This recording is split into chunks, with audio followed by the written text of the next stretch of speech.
Hey, this is Snowblitz. Starlight Ironhoof. Forest Rain. And Zeta Prime. And this is Elements of Harmony.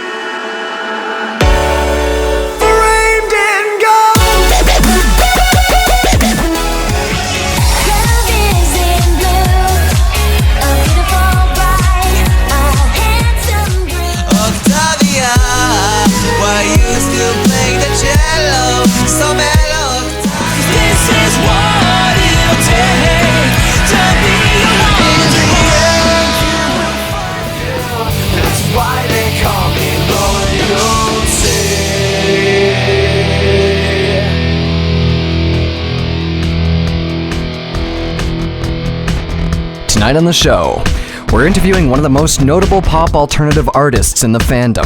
He has risen from number 67 in the top 100 for 2012 with his Apple Bloom epic, Miles, to landing two awesomely rockin' tracks on the top 100 this year, with quite possibly the most powerful performance at last BronyCon, culminating in an amazing performance of Wonderbolt.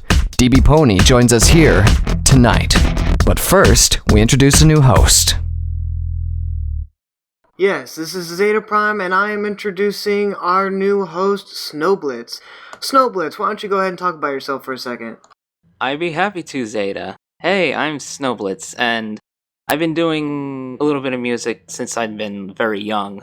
My father's side, they've done a lot of acoustic and rock and roll for a very long time. They still do now.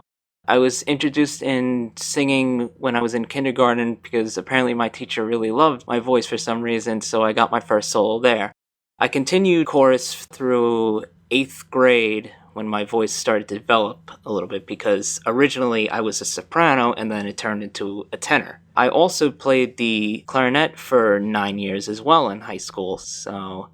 Snowblitz is our replacement for Six String, who has sadly left us. So, without further ado, we'll bring on our guest for tonight, dBpony. Welcome to the show. Hello.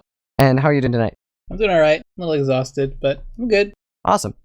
So, basically, every time we bring a guest on, we'd like to ask them to introduce who they are in their own words, so that anybody that's out there that's been living under a rock for the last year, who doesn't know who you are, can kind of get an idea. Who I am. Currently a young, aspiring artist about to go through his quarter-life crisis and wanting to work with music, I guess. I don't know. Well, how did you first get started out in music? What draw you? What draw me to music? I guess what originally got me into music in the first place was listening to it at a young age. I used to listen to the Backstreet Boys and NSYNC a lot. And one of the things that really appealed to me was their really fat chorus lines and their harmonies, and for some reason as a kid that really appealed to me. And I didn't really have any aspirations to do that, but I really liked it, and I really liked the feeling it gave me. And I feel like later on it developed in life as a little seed or something like that. And when I was 12 I started playing keyboards, and I never really took lessons or anything. I just kind of fooled around on them. And then when I was 15 I picked up my bass guitar, and that was kind of accidental because I kind of ran into that. It was just kind of chilling out in my guest room, and I was like, oh man, look at this thing, it looks pretty cool. And then I started fooling around on that, and to make a long story short, I picked up guitar afterwards and then drums afterwards, and I didn't really get into singing until later in college. But yeah, that's pretty much how it all happened. So you ran into your bass guitar by accident. Was it a bass guitar you owned before you ran into it or after you ran into it? Actually, the bass guitar was my mom's. She used to play when she was younger. And it had been chilling in the house for a long time.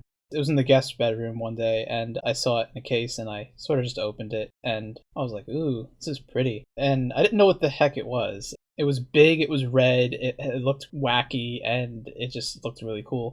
And I remember I called up my friend, and I was like, hey, I think I got a guitar or something like that. And he was like, how many strings does it have? I was like, I don't know, it has 4. He goes, this is a bass guitar. I said, a bass? He goes, yeah, I don't know, it's pretty cool. You should give it a shot. It might be your thing. I don't know. And I was just like, okay, I'll try. So I brought it into my room, and I didn't have an amp. And what I wound up doing was I didn't have any picks or anything. So I had this toy hockey puck set. And I used the hockey pucks as a pick. Oh, I bet that was great for the strings. And it was great for the hockey pucks because there was ridges in them because they kept starting to disintegrate. The strings were old. They were on since the 80s. Oh, wow. So.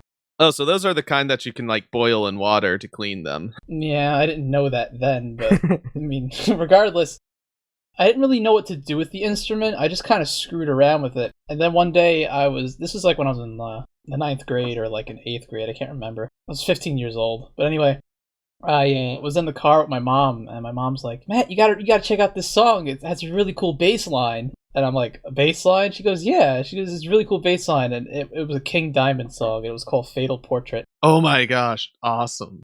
And I remember I was like, "All right, sure." And I was listening to it, and the bass did this riff at the beginning of the song, and I'd never heard anything like it until that moment. And when I heard that, I knew at that very moment, I was like, this is what I want to do. So I went home and I was like, give me that CD, I want to learn that song. And I did nothing for like days on end but just play to that song and try to learn it, just note for note. And then because of that, I started listening for the bass line in every single song, and I just started picking up more and more and more influences. And then I discovered Dream Theater, and that's when I like really, really got into it. So, I mean, it's all downhill from there. Just discovering more bands, and I just kept playing with the musicians that I liked. And before you know it, here I am 10 years later. That's a hell of a selection of bands to be inspiring you for bass for your first ones. I had a weird mix of inspirations. King Diamond was the first, definitely. Yeah. But I mean, King Diamond, that bass is just really powerful and upfront. And then Dream Theater, Young, I swear he is not human. Nah, John Ma Young is definitely... Like, the thing that really got to me, because I had never heard of Dream Theater until one night when I walked downstairs and my dad was watching the DVD and he like fell asleep. So I just kind of stumbled in and I'm looking at the TV. And I'm like, wow, this sounds really cool. It's really heavy, because this was right around the time they released Train of Thought when they were live at Budokan. And I was watching the bass player, John Ma Young, and I was like, that is a really big bass, and that is an insanely awesome tone, and what the hell is he doing? So you picked up all the traditional band instruments, but what actually got you into singing? That's actually kind of interesting that you asked that, because I'm not actually even really sure. I was in a band called Among the Dead for a little while. It was a new metal band, and I played bass in it, obviously. And I helped record some of the guitar parts, because by then, I was going to college, but I had sang backup vocals in the band, and my voice was really different back then, because I didn't really have a singing voice. I just knew how to hold a pitch, so they were like, you could sing, and I was like, oh, okay. So what really inspired me to start singing was when I started really, really getting into pop music, because I got inspired by a guy that used to live here. And he did nothing but write pop music, and I used to think, wow, this is like Radio Disney stuff. I really like this stuff. It's like really happy, good vibes. Oh, there's this band, this group. For some reason, they're just like unheard of. They didn't really get too popular. They're called Big Kid. They got a new vocalist at some point because they lost their first vocalist, and the vocalist's name is Justin Avery.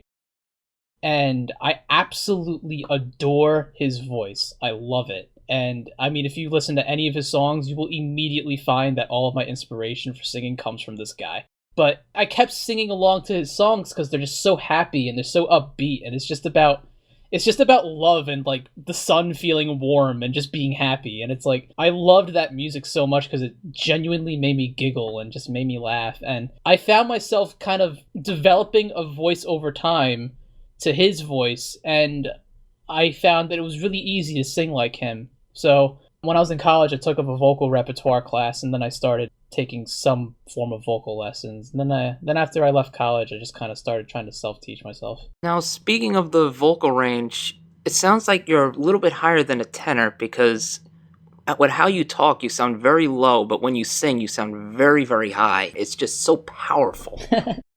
It's weird because I was talking to a friend about that.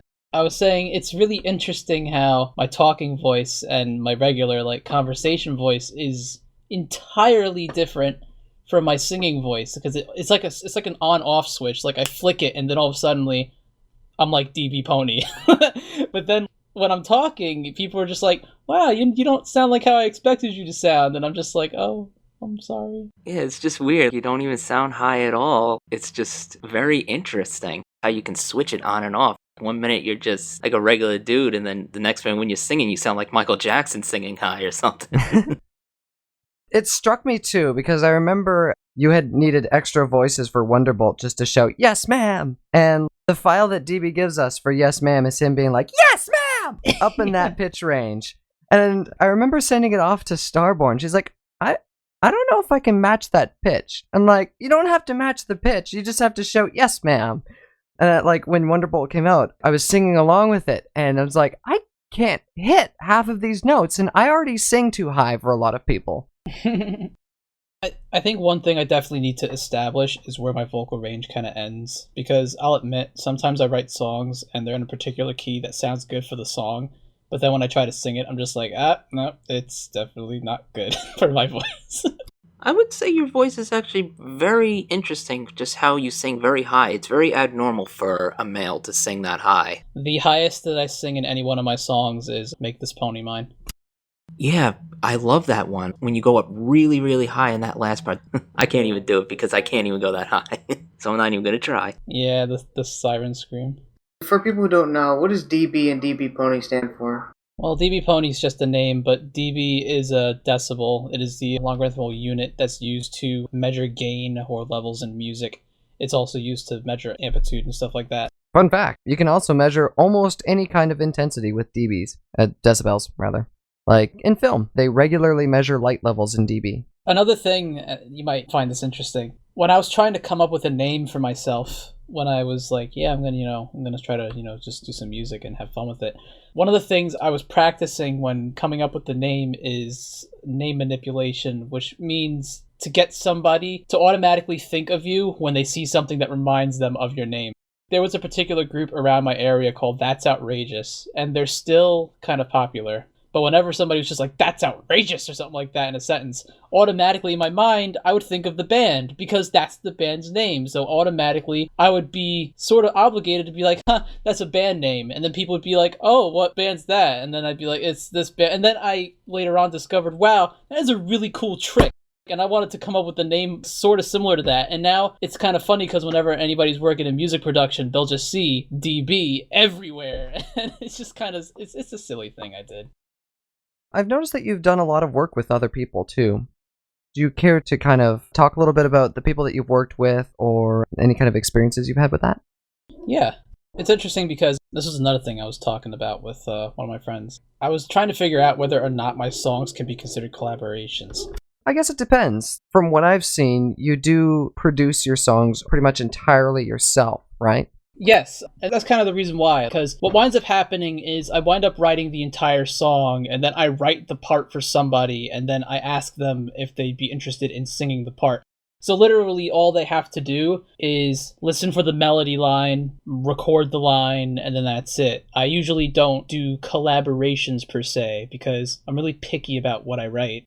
But as far as the experiences with working with other people, as far as this community goes, Decibelli was the first in lessons because she did a little voice acting snippet, and that was a small taste of what was possible in my music. And when I first did that, I got really pumped and really excited because it just added so much more to the song. So I made it a point afterwards to try to get as many people involved in my music as I possibly could because it just added that much more magic to it for me. So Ellie Monty messaged me after I released lessons, and she was like, I really love your work. If you ever need vocals, or anything like that, please let me know. And I was like, oh yeah, I've seen her around. So I was like, well, actually, I'm writing this one song. And I got her on Miles, and that was a real treat because I was like, yeah, do Applejack. And I was like, I'm not sure she could do that. But she nailed it, and I was like, that's awesome. And then there's Prince Whatever, and that kind of happened in the same way because I wound up joining the Alternative Bernie's chat. I was like, is Prince Whatever in here? And he was like, oh my god, you're dBpony, you did lessons, I love that song. And I was like, well, if you love that. So then, then I kind of fished him into Wonderbolt. And then after Wonderbolt, there was Daddy Discord, and that I needed a voice actor for, Rev. And Ellie Monty was part of that too, so again, got more people involved with that. The first song I did in recent memory that didn't involve having anyone else on the song was Make This Pony Mine. It was like my first just me song, aside from Oh Sweetie Belle. But we don't talk about that song. Why not? It was such a good song. I really want to re-record it to give it a little more power, to give it a little more versatility. The first recording of that was just in my opinion, god-awful, but it's the definition of a glassy mix. So, speaking of mix, since you did bring it up, tell us what happened with Wonderbolt. Well, you see, children, I got really drunk. Hey, that's the way to do it. See, what wound up happening with Wonderbolt and the mixing was I decided to take an entirely different approach on it, and I knew it was a really big risk because I was listening to a lot of pop rock and a lot of punk rock recently, and I was like, man, they got a really cool, grudgy but clean sound going here, and I was thinking of trying to reproduce it. And in some of the forums and some of the online articles I was reading, a lot of people were like, try to do as much of the equalization processing as you can post-recording on your amps, and try to get it so that you don't have to do anything to the recording afterwards. So I was like, I guess I'll try to practice that a little bit. So I went ahead and recorded the guitars, and I was like, okay, the tone sounds pretty good. I got it kind of where I want it to be. Now let's record everything else. So then I went ahead and recorded everything else, and at some point during the song, I got really, really anxious because I was working on it every day, and Prince whatever was taking a little while on his parts, and I was getting a little anxious because of that. So as soon as I got his parts in, I literally mixed them and threw them into the song, and I didn't touch the guitars at all. There was no compression, there was no EQ, absolutely nothing. It's literally just the raw recording. And I was listening back to it, and I guess at the time I was just so ready to release it that I was just like, whatever, and I just released it. And I mean, in hindsight, I wish I hadn't, because if I had taken time to mix the guitars, I really could have helped correct a lot of phasing issues, because the guitars, I actually remixed the song. It's like lying around on my computer somewhere. It sounds so much cleaner. It's ridiculous. I have to say, because that's one of the things that just popped out to me, is that Wonderbolt was one of those songs that I absolutely loved. And I was like, damn, I wish I came up with this song. It's that good. And the only thing was, it was great. I listened to it. I loved it. I put it on my phone. I took it into the car. I listened. It was terrible. In the car, it was terrible, and there was nothing I could do about it. And I was like, why? Why is it like this?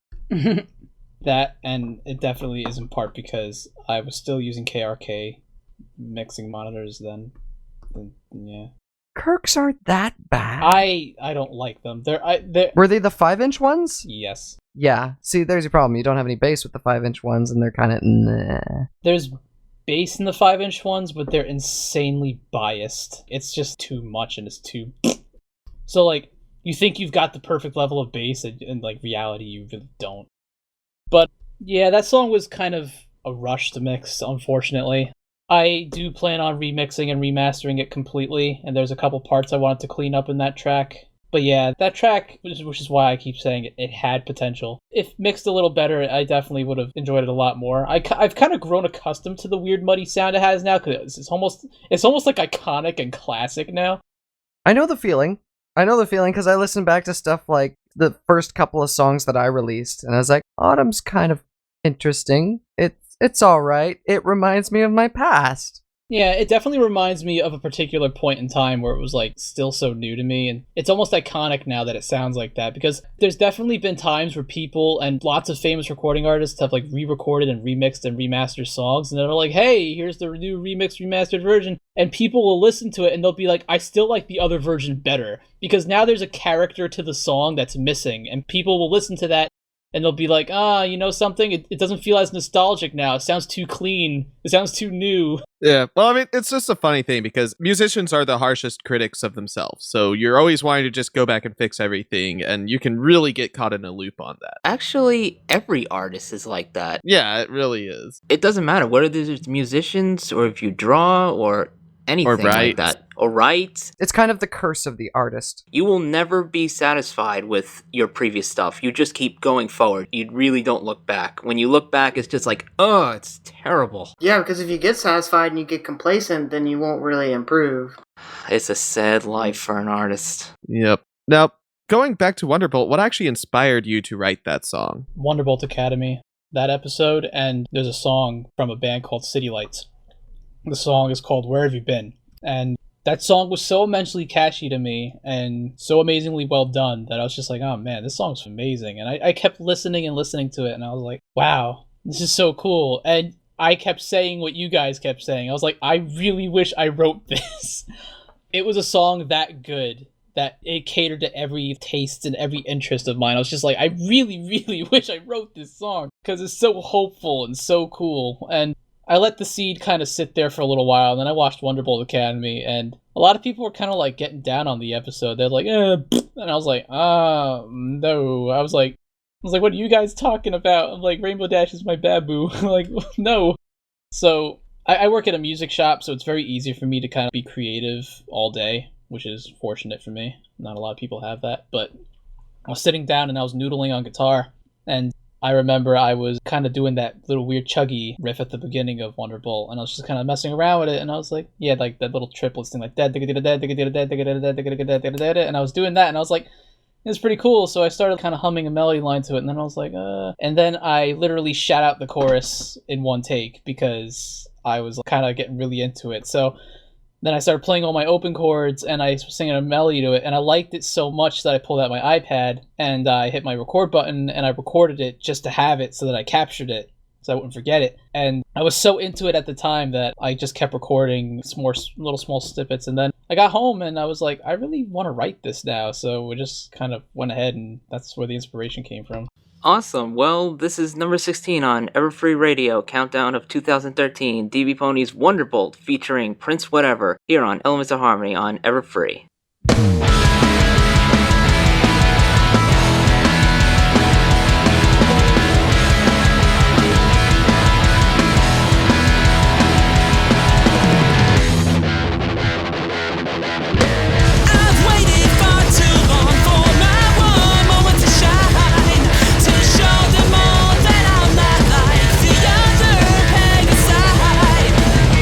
But you are told that you are not what they expected.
And that was dBpony's Wonderbolt featuring Prince Whatever.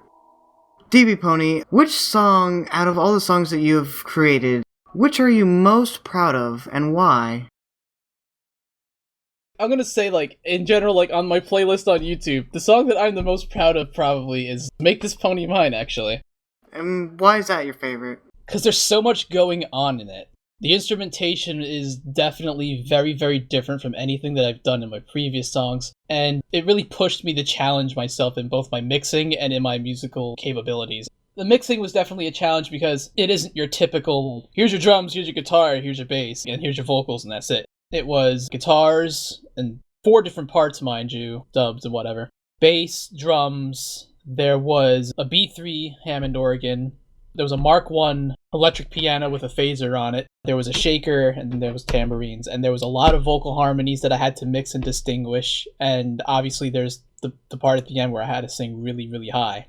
High as in vocal range, not like, Anyway, that was a big challenge for me because there's a lot going on, and EQ masking is really, really hard because you've got to sort of like slice and share every part of the noise frequency with everything. So it's like, oh, if I raise something here, then I should cut it a little here because I want this to kind of come through more. And that was my first song mixing entirely in mono, which is a really, really important thing, at least in my opinion, to do. Because one thing that a lot of artists kind of tend to do in order to start mixing is they start panning everything first. And that's actually a very common mistake because you're not really getting the full EQ spectrum when you've got something panned. I mean, you can go ahead and EQ something when it's panned off to the right or to the left slightly, but you're not getting the full picture. What happens when you mix in mono is it forces you to mix everything in such a way where everything is distinguishable from everything else. So when you're mixing everything in mono, now you're mixing so that everything becomes distinguishable in its own range. And then if you can get everything sounding great in mono, once you start panning it out after that, everything's just going to sound that much better.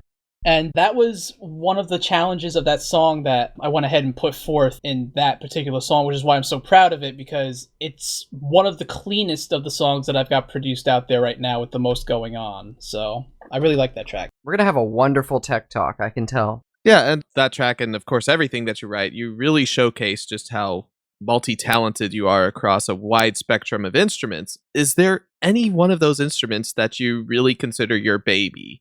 The thing that you just really love to play above anything else?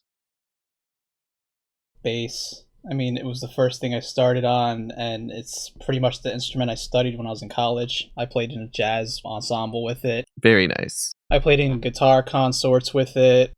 I played in small piece groups with just jazz pieces, and I was in an improvisation class where I did nothing but play bass. So that's pretty much my main instrument. And the thing with bass guitar is that back then I was very, very, very into being a bass player that stuck out in anything. And that tends to happen because bass players are stuck with this horrible reputation that they just stick in the background. And it feels really inferior. And bass players just kind of come out and huff their chest. And they're like, but we're the foundation of the entire band. And people are just like, yeah, all right, go move some gear or something. And then they're like, okay. It's a long-standing question that we have on this show is whether you would want a bass player or a Minifridge.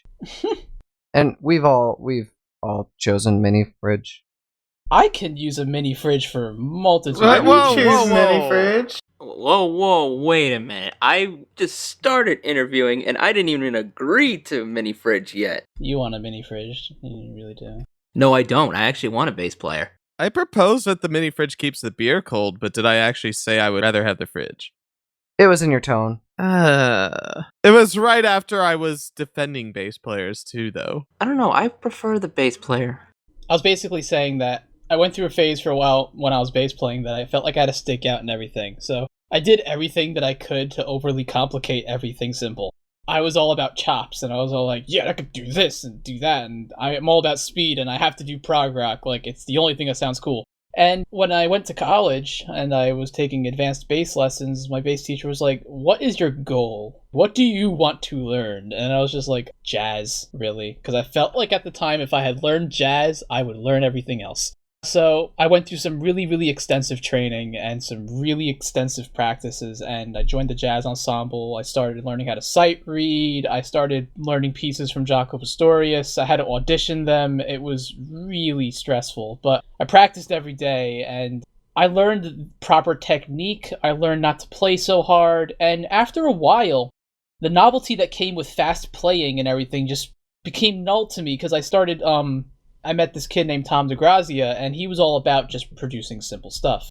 And after listening to how powerful it all sounded, and how the bass really made such a difference, even not really sticking out, it just changed my whole perspective on everything. So I really started mellowing out after a while, and all of the times that I've spent practicing really, really hard riffs and everything kind of paid off in the end, because now it helps with all my simple stuff. Now I know when to stick out and when not to stick out, and where the bass kind of can glue something together with something different. So I've really put a lot of love and a lot of research and a lot of practice into bass. So that's really my main instrument. That's a fantastic skill to have regardless of what instrument you play, though. And definitely a good skill to have if you're arranging stuff, is just knowing when things are needed and when they're not.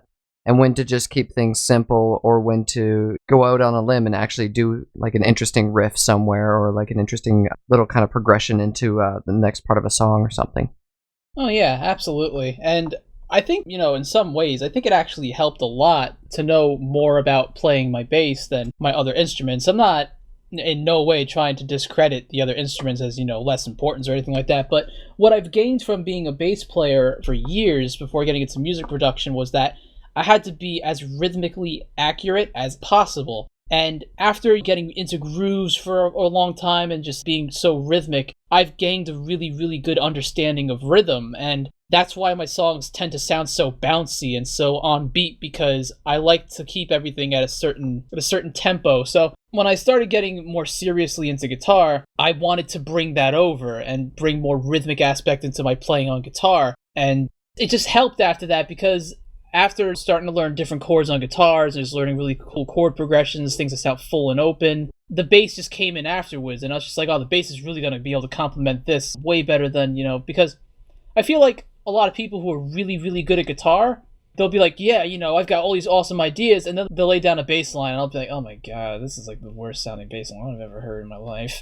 So, I think it really helped me in a way to know bass first and then pick up guitar second. The only thing that sucks about it is that I'm a really, really stupid solo player. As far as, playing solos and lead on guitar, anything cool, I can't pull it off. It's, weird. Daddy Discord was probably the only time I'll ever do that. Now, is it hard for you to switch between bass and guitar? And if so, do you prefer one over the other? Not anymore. It used to be, because guitar strings are so light. They're very light gauge, and I'm very used to pressing down heavier strings. But then, after I took my bass lessons and I learned how to place proper pressure on strings, I was like, oh, okay, there's sort of a skill to this. You have to, know how hard to press them and how hard not to press. So I became really delicate with the strings, but then I kept finding that when I was playing on lighter gauge strings on guitar, that I still didn't like the way it felt. And that's when I discovered heavier gauges, and it blew my mind. So I have my guitar right now specifically set up with heavier strings on the top and lighter strings on the bottom. So I've got a beefy and chunky and nice, I've got a lot of tension on the, my strings that I play for rhythm. And then for lead, I have strings that feel lighter so that I can play lead parts with a little more ease. And I could bend and do vibratos a lot better.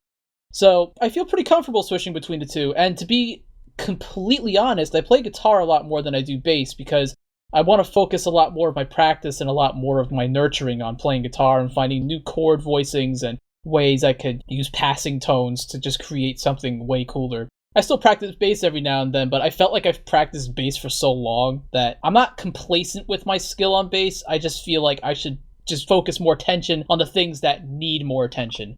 So I play guitar a lot more now than I do bass. I pick up bass every now and then. I'm just like, oh, but...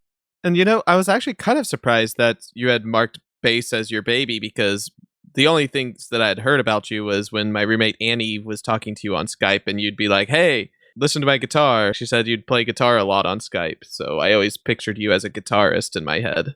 Well, because I don't have to plug my acoustic guitar in, so it's like if I want to play something, the only thing I have to do is pick it up. Right. For bass, I gotta get a wire. They do make acoustic basses. Those things are stupid. They kind of are. I don't know. I've never found the point in an acoustic bass. If you really, really, really, really, really want a bass that's not going to be abrasive and acoustic music, get a precision bass and just roll off the high end, and there you go. I heard back a couple months ago, someone showed this to me on Tumblr a while ago since I don't have Tumblr. Now, you wrote and said that you weren't going to be doing any pony music anymore, but you were going to be featuring non-pony music. Is that true? That was a weird post because a lot of people misinterpreted that post. That post pretty much was basically saying not to hold your breath because I was taking a long break and I wasn't sure if I had any more inspiration to do pony music, so to not expect any for a long time, if at all. In the post, I went on to mention that if I did, I would. If I did get any inspiration, I would post up work, but for the time being, to not expect any, that I felt pretty much done. But for that time period, because I spent 5 months really not producing anything for the internet, I pretty much just did nothing but practice recording and mixing and getting ready to launch different channels, which they're up, but there's nothing on them yet because I'm still working on the stuff. But I did say something like that, but a lot of people just took it as dBpony's dead. So I was like, okay. Yeah, a lot of people overreacted with that, and to be honest, I would love to hear non-pony music, because you really are talented with Everything. when it comes to making, everything. What Forrest said, everything. At the time that came out, a lot of people in the fandom were afraid that a lot of the musicians just were done with the fandom. Not that they were losing inspiration for the show, just this fandom sucks now, I'm gone. Out of curiosity, was this between like season 3, season 4, any of that? Yeah, it was. See, I had my own thing too around that time. Everybody just went and took a break.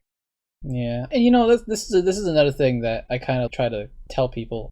I don't focus too much on the musician aspect of the fandom in general. I mean, I keep in touch with a lot of the musicians and I listen to a lot of the music, but as far as any of the ongoing, I hate using this word, but whatever. As far as any of the ongoing drama or any of the situations at hand going on with the musical collective as a whole, I stay very, very, very, very detached from it for the most part because I basically just do this as a nurturing of my skill and for fun. And when people kind of come around and they start treating you like some kind of a weird musical celebrity, I get all like, about it. But I completely understand the kind of responsibility that comes with it. It's just that for the most part, when people are like, the musician side of the fandom's dying, I'm just like, it's not dying, it's just that, some people lose interest. People aren't turning their backs on the show and saying, this show sucks, I'm not writing music about it anymore. It's more or less just, people saying, they're putting their interest in different things. Well, no, but I mean, that's actually really interesting because if you're not feeling inspired to write the music anymore from that source material, why keep going on and then writing uninspired music? It's just going to taint your music profile at that point. Yeah, it's still very much alive, and the people that have been in it are still producing stuff, even though some of us are producing more stuff that, quote-unquote, isn't pony. It doesn't matter. The music's about what inspires you. Yeah. Yeah, I don't think the music fandom's dying at all, because look at people like Slithstorm, who are just now up and coming. It's really weird. I'm going to go off on a small tangent, sort of about music and the community, but more so about the community. I made a post about this a little while back. It was a really short post. I basically, in my Tumblr post, said there's 2 types of ponies. I said there's My Little Pony, and then there is the fandom's My Little Ponies. And I feel like, for the most part, I'm more involved with the fandom's perspective and viewing of the characters because it's given them such a far more appealing look than the actual show, at least in my opinion. At first, it was all about the show, but then once I got submerged in all the content, I was just like, holy shit, there's just so much of it. And people have twisted the image and the appearance of these characters to something I feel is completely separated from the show because I find myself so much more interested in the characters and the creations from the content than the actual show itself now. I still haven't watched the last episode. I kind of find that mind-baffling that I haven't, but that's why I find it so funny because a lot of people lose sight of what the stuff is actually really about. And I think that that's perfectly fine because, in a way, it's this whole community is just taken on a life of its own. It's really interesting to think about because I find myself writing a lot of music nowadays about pony characters and they have nothing to do with the show. It's actually funny you say that, because when I first started listening to pony music, I always thought that the musicians had this room where they would go and just flesh out characters and their own takes on it, because so many of the big songs like Luna by Eurobeat, Luna wasn't a fleshed out character. Carrot Top, Beyond Her Garden, just all the songs were about these background ponies or ponies without much explanation in the show and just expanding these entire stories about them. And I found that really interesting in the music scene. Yeah, there's quite a few artists that do that. There's a lot of overlap, too. A lot of people will be inspired by other people. For instance, Aurora Dawn being inspired by Glaze's creation of the Rainbow Factory. And then, Sliff being inspired by both Glaze and Aurora. And it goes on and on and on. And everybody just kind of continues adding to this fanon. Basically, one inspires another. Yeah, exactly. And it's fantastic. I like it too. It's the same kind of thing for me, because I've done so much reading of Upheaval that the characters that are in Upheaval, which is a long series that I was doing fanfiction readings of, I've lived with those characters for so long that those versions of the characters are kind of the versions of the characters that live in my head now. And when things happen in the show that kind of don't fit with that, I'm like, wait, why would Twilight... Oh, because show... Okay, so we're going to roll into a song break here, and we're going to take a listen to Lessons by dBpony. Also, you're listening to Elements of Harmony on Everfree Network.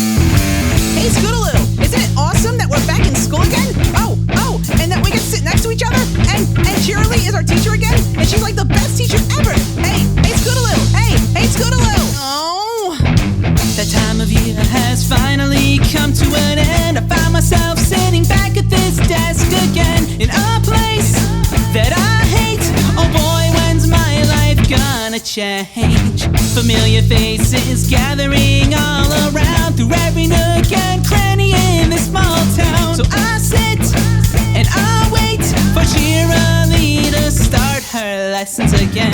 These thoughts inside my head are contemplation, yet they're not enough to curb my frustration.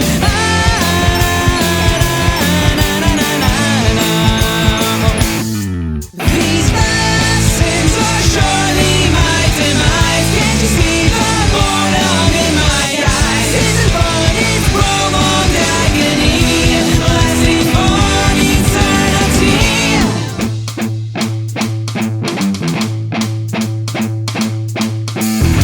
Now tell me, ponies, what do you see? Woo! I know, Miss Cheerily. Could care less, I just wanna get out, lie on my back and stare at the clouds. Spread my wings and try to fly, or ride my scooter around and see the sights. But this place that I'm in is forcing me to hear these lessons again. This place is gonna drive me crazy. My vision's blurred, I'm getting kinda sleepy.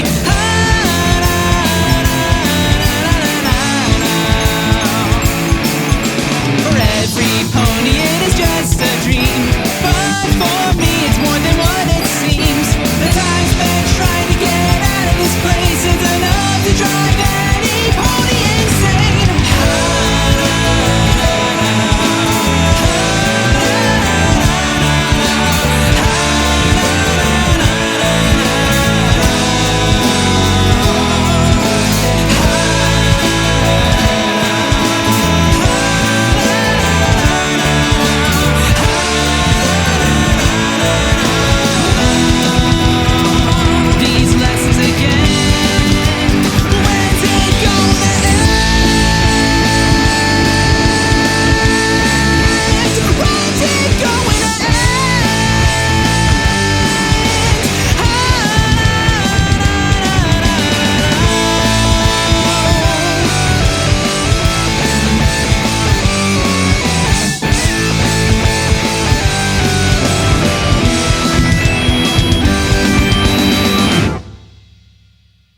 right, so that was lessons by our guest dBpony, and he joins us now to go into our tech talk for today. And for our tech talk, me and DB are going to geek out and talk about instrument placements within mixes and kind of mixing in general, I guess. So, I guess the most basic place to start would be, for the kind of genre that you and I sit in, would be basic traditional band instruments, right? Like bass, guitar, drums, vocals.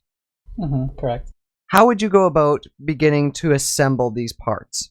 Well, traditionally, back when I didn't have an electric drum kit and I used to just sequence everything, I would do the drum parts first. Because I would already have the drum part in my head and I would already have the rhythm down, so I would craft that. And I would have the entire drum line just already formed. And really, really basic, nothing too crazy because obviously I don't know what the song sounds like yet, aside from the drums.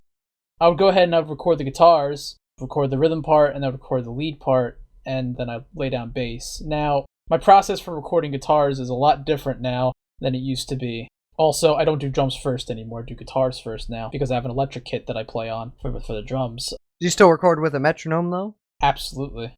100% absolutely. It's the most important thing. Anybody who doesn't record a metronome, I get infuriated.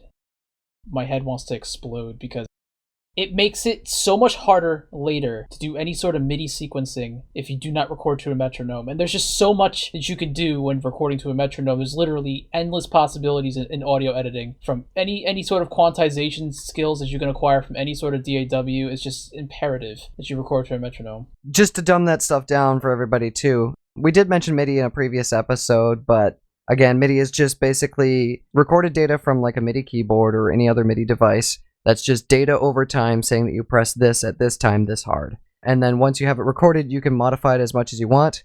Quantization is basically taking everything that you inputted in and saying, I want this to be sorted into quarter notes or eighth notes or that kind of thing. So that if you play, say, a drum track, it makes everything uniform and on time. And the great thing about quantization as well is that if you're playing everything with maybe drum pads or with an electric kit, quantization can help maintain that organic feel because you don't want everything to be quantized to the T because then you lose a little bit of that swing. So what you can actually do in a lot of different programs, I use Cubase, it's called Intel quantization. You can set a percentage rate to how close it'll set your hit points to the nearest beat of whatever song or time or a key like time signatures you have. Like if you have it set to go to the nearest 16th note or the nearest 8th note, and you can set the percentage to go only just a little bit closer so that you maintain the rhythm and it sounds solid, but that it also sounds like an actual person's playing it. So it's just so important that you play to metronome. I mean, obviously you don't want to rely on quantization as your main fix for everything. You want to have a solid drum player, you want to be able to play the instrument solidly, because if you do too much editing to your music, of course it's going to stick out, you're going to have some loss in audio quality. So you want to just nurture your skills first and just play as much as you can. But quantization is such a huge tool in the audio industry. It's just so imperative that you record to metronomes. And you were saying that now you start with a guitar track to metronome first. Yes, I do that now because I play on an electric kit for the drums, and I like to play the drums to a part of the instrumentation first. And it's actually a lot more helpful that way now because what I play on the guitar, I can rhythmically sense in the drums. So now, instead of just playing the drums first and then fixing everything on the drums later, I can now play the drum part along with the instruments and get everything down then, there, and that's it. So I'm playing along with the rhythmic feel of the guitar as opposed to me playing the guitar to the rhythmic feel of the drums, because there might be something different that I sequenced in the drums that doesn't quite match up with how I originally wrote the song on the guitar. And then so far as when you have all the instruments recorded, you've laid down all your tracks, you know what the song sounds like, and then you actually sit down to do the mix. How do you actually start your mixing? I usually mix the drums first because I really want to get that out of the way. Drums is such a pain to mix. So I'll sit down and I'll mix the drums first. I always find it really fun. I'm sorry, but it depends really, because I have very, very, very specific snare sounds in mind, and that's the one part that I hate. The kick drum is pretty easy, it's straightforward. That's another thing that's interesting with mixing the kick drum. When I mix the kick drum, I also kind of mix the bass a little bit alongside. I don't actually mix the entire thing of the bass. I just kind of take care of that low spectrum so that they both have their space to kind of like share. Yep. So I'll do that when I do the kick drum. And if I need any sidechain compression with the kick drum and the bass guitar, I'll do that as well. I love that as you talk, I just keep thinking of points to bring up in general. In that, like you're saying that you want to keep things in their own space, and that's just kind of referring to the frequency spectrum. So when you have your kick and your bass together, they both kind of occupy the same space, unless you actually start to, like a sculptor, carve out parts of the EQ in order to make space for other stuff. So you can carve out a little hole in your bass for the kick drum to come in. Another thing that you mentioned was sidechain compression, which basically compression is lowering the intensity of a loud moment in sound over a period of time. Sidechain compression is the same kind of thing. It will reduce the volume level of a track, but it reduces it based on something else that you've sidechained into that compressor. So you can basically put a compressor on your bass, sidechain it to your kick drum, so every time your kick drum hits, your bass decreases in volume. And then you get into that sort of thing. If you really, really pump that, it'll start to sound like electronic music, where every time the kick drum hits, you don't hear the bass, and the bass just kind of like fades back in when the kick's not happening. Yeah. That's why sidechain compression is really, really useful. Like, in a lot of trance music and in a lot of electronic music, sidechain compression is used as a very big dynamic in the song. Whereas, for me, in the music that I compose and that I do, sidechain compression is used primarily as just a mixing point. Because like you said, sidechain compression basically only will work when it is routed to the output of something else. So, if I create a channel and then I put a compressor on it, and then I send that to my bass, and then I route that back out to my kick drum, every time my kick drum kicks, the output of the kick drum is going to activate my compressor. And depending on the attack and the release time that I have, will basically ultimately alter the bass sound for that brief amount of time. So the attack and the release time is really, really important. You have to get that just right so that it sounds more like a very subtle pump than what you usually hear in trance music when you have like a really long soft pad coming out. Basically what's happening there is the person has a really, really long release time, which basically a release time is how long it takes for the compressor to ease off of its actual effect. So the compressor is slowly coming off of the audio, and the more release time there is, the slower that'll take. So whenever you hear something like in trance music where you hear the kick drum and it's just, pumping, and you hear the pad in the back slowly coming back, yeah. The pad going wop, wop, wop, yeah. Exactly, so it's like the yeah. That's pretty much what I'm doing when I'm mixing bass and kick drum, because it's a very subtle effect. It's like a spice in a way, but it does so much to deliver power to your bass and to your kick drum, and it also adds a lot more room, and it gives the kick drum a lot more room to basically just breathe and have its own space for just a split second. So that's really an important part that I try to get out of the way first, so I don't have to focus on that later. That's a big part of mixing tracks too, is you don't want tracks to become muddy. And muddy is basically you have too much stuff going on in, mostly when referring to muddy, it's mostly like your mid-lows, your lows. There's just too much stuff going on down there. Also, because you bring that up, one thing that I will do with almost every track, I will do a high pass at 40 hertz. Because usually anything at 40 hertz and below is pretty unusable and doesn't really do much to contribute to the song. So I usually, depending on the audio part, usually I won't do it to a kick drum usually. But for guitars and for bass, more so on guitars, I'll actually do a high pass over at like 90 hertz just to completely get rid of that low end spectrum. I'll do like a high pass of 40 hertz just to get rid of that muddiness, because there's just the frequencies from that point on and below is just pretty unusable. Yeah. Essentially, high pass is just letting frequencies past a certain point go. So frequencies above this point will be let through. All the other ones will be cut. Same thing with a low pass. Same thing with a low cut or a high cut. Same kind of concept. So, drums first. One of the things that I love about starting with the drums is just, you can get all that stuff out of the way. You get a nice sound with your drums and your bass together, and you throw on your, do you do a drum reverb too? It entirely depends on the sound I'm going for.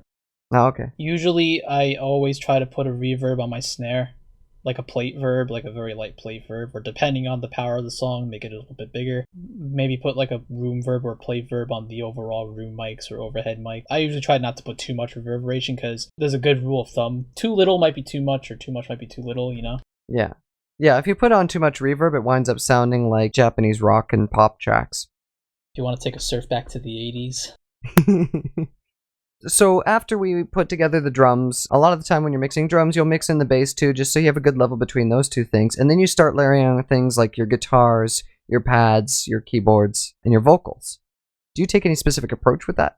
Actually, that's actually kind of interesting. I won't do my vocals until everything in the instrumental is mixed first. I'll actually complete the entire instrumental before doing anything vocal-wise, because I have a lot more inspiration to sing when the entire image of the song is finally coming to fruition and the life of the song is just finally there. I get so pumped and I get so excited, so a lot of that energy and a lot of that excitement gets basically centered into my voice and into my singing.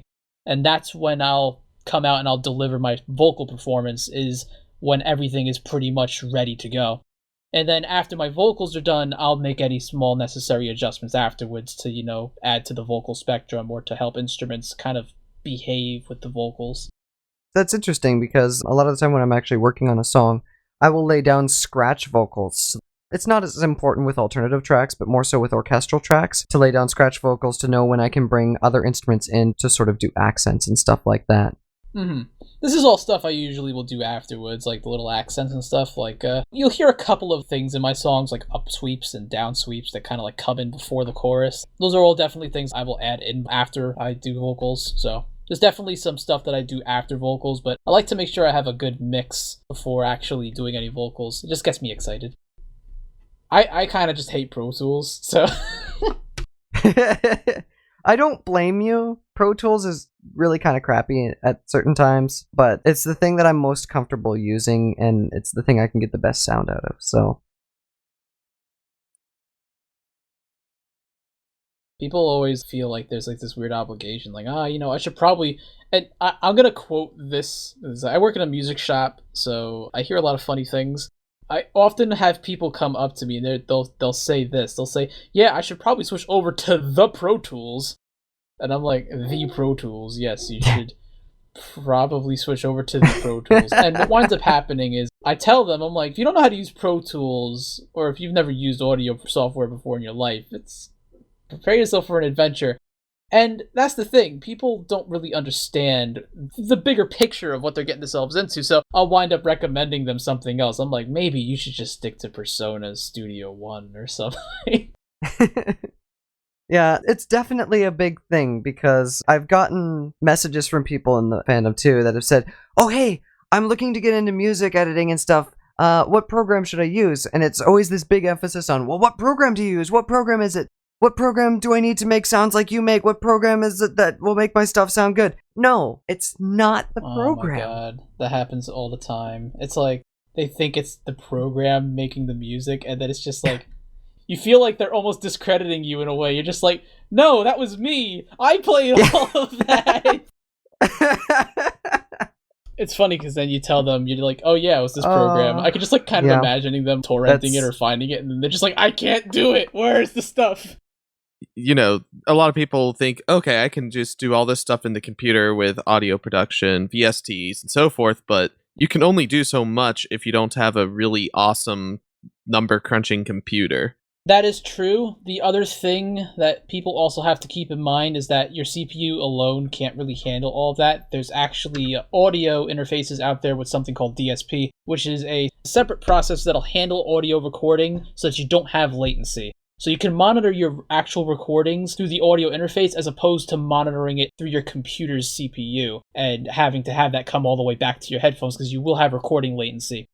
Also, because plugins, there's regular plugins as well, those take up a lot of CPU power, and depending on the developer or what plugin you're using, some can take up more CPU juice than others. So actually what's out there now is, and a good example of this is something that I bought recently. There's a company out there called Universal Audio. They've made a lot of analog hardware back in the past, a lot of prestigious stuff like different kinds of limiters, compressors, EQ, a lot of stuff. Anyway, they make plugins now, and they basically model their plugins after all of their hardware, and lots of other hardware out there, lots of very big name, famous hardware that they get the licensing for. These plugins are so powerful that they have to basically be ran on Universal Audio's own processor. So you have to buy a piece of Universal Audio hardware in order to run these plugins.